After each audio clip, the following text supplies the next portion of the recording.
अस्सलामुअलैकुम व्यूवर्स। आज की वीडियो में हम बात करेंगे एक मेडिसिन के बारे में जो कि एक बहुत ही कॉमन मेडिसिन है जिसका नाम है ऑगमेंटन।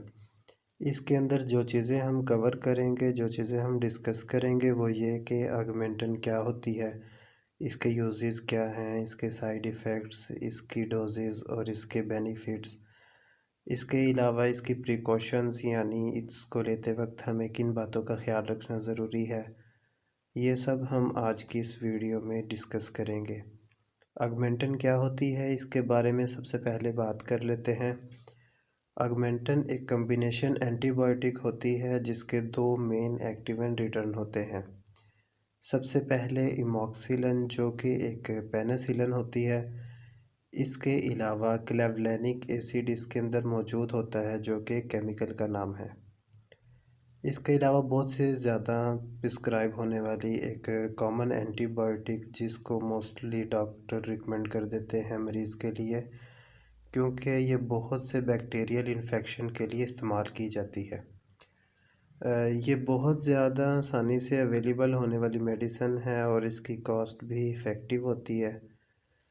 और अब हम अगर बात करें ऑगमेंटन के यूजेस की, तो इसके यूजेस में सबसे ज़्यादा जो प्रिस्क्राइब होती है वो ये कि ये फेफड़ों और इसके साथ साथ सांस की नाली के इन्फेक्शन के लिए इस्तेमाल की जाती है। सांस की नाली के अंदर हल्का इन्फेक्शन भी आता है, इसी तरह जैसे नमूनिया हो गया या फिर ब्रोनोकाइट्स हो गया, इसके अंदर भी ये इस्तेमाल की जाती है। इसके अलावा ये कान के इन्फेक्शन के लिए, किडनी और यूरिन के इन्फेक्शन के लिए भी इसको इस्तेमाल करते हैं। साइनस के लिए भी इसको इस्तेमाल किया जाता है और अक्सर लोगों को दांत निकलवाने के बाद अब्सेस हो जाती है, ये इसके लिए भी इस्तेमाल की जाती है। और सॉफ्ट टिश्यू और स्किन के इन्फेक्शन के लिए भी इसको इस्तेमाल करते हैं।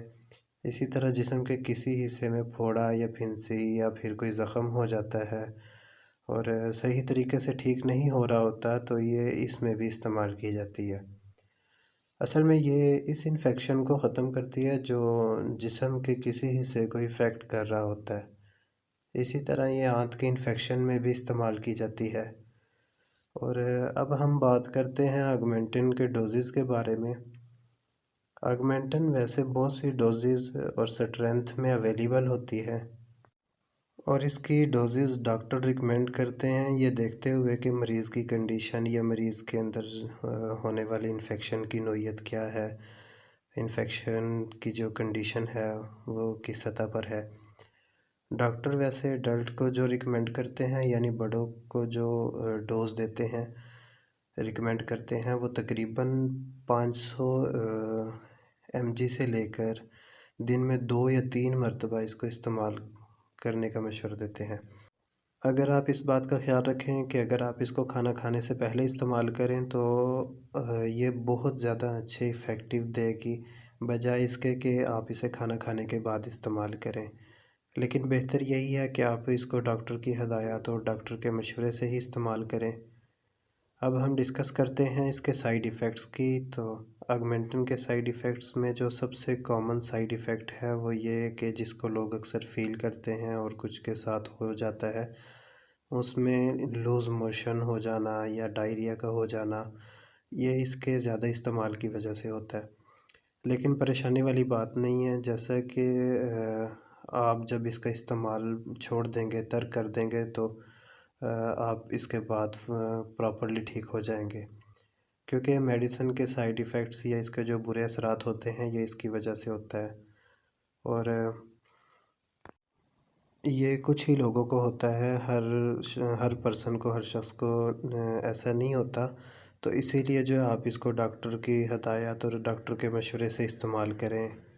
इसके अलावा इसका एक और साइड इफ़ेक्ट्स है वो ये कि स्किन पर रैश हो सकते हैं, एलर्जी हो सकती है और नोज़िया हो सकता है या फिर वॉमिटिंग की शिकायत हो सकती है और पेट में इसी तरह दर्द हो सकता है या गैस हो सकती है।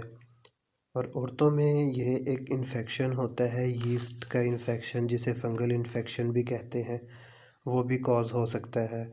इसके अलावा सर में दर्द की शिकायत हो सकती है। अब हम बात करते हैं ऑगमेंटन की वार्निंग्स और प्रिकॉशंस के बारे में, यानी इसको लेते वक्त हमें किन बातों का ख्याल रखना ज़रूरी है। तो सबसे पहले ये कि आपको इन बातों का पता होना चाहिए कि आपको पेनिसिलिन से एलर्जी तो नहीं है। अगर आपको इससे एलर्जी है तो फिर आप इसको डॉक्टर के मशवरे से ही इस्तेमाल करें, क्योंकि इसके अंदर जो है वो पेनिसिलिन मौजूद होता है।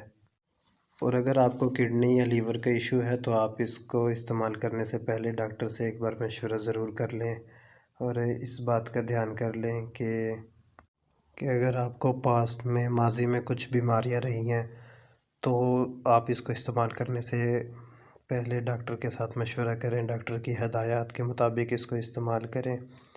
और ऑगमेंटन का इस्तेमाल करते वक्त इस बात का ख्याल भी ज़रूर रखें कि अगर आप कोई और मेडिसिन यूज़ कर रहे हैं तो आपने ऑगमेंटन यूज़ करनी है, तो इसको फिर डॉक्टर के मशवरे से ही इस्तेमाल करें। और इसमें सबसे अहम बात ये है कि प्रेग्नेंट फ़ीमेल और फ़ीड करवाने वाली जो फ़ीमेल्स हैं वो इसको डॉक्टर की इजाज़त के बगैर बिल्कुल भी इस्तेमाल ना करें। आई होप कि आज की ये वीडियो मेरी आपको अच्छी और इन्फॉर्मेटिव लगी होगी। इसी तरह मुख्तलिफ़ बीमारियों के बारे में और मुख्तलिफ़ मेडिसिन के बारे में जानते रहने के लिए हमारे चैनल को ज़रूर सब्सक्राइब करें।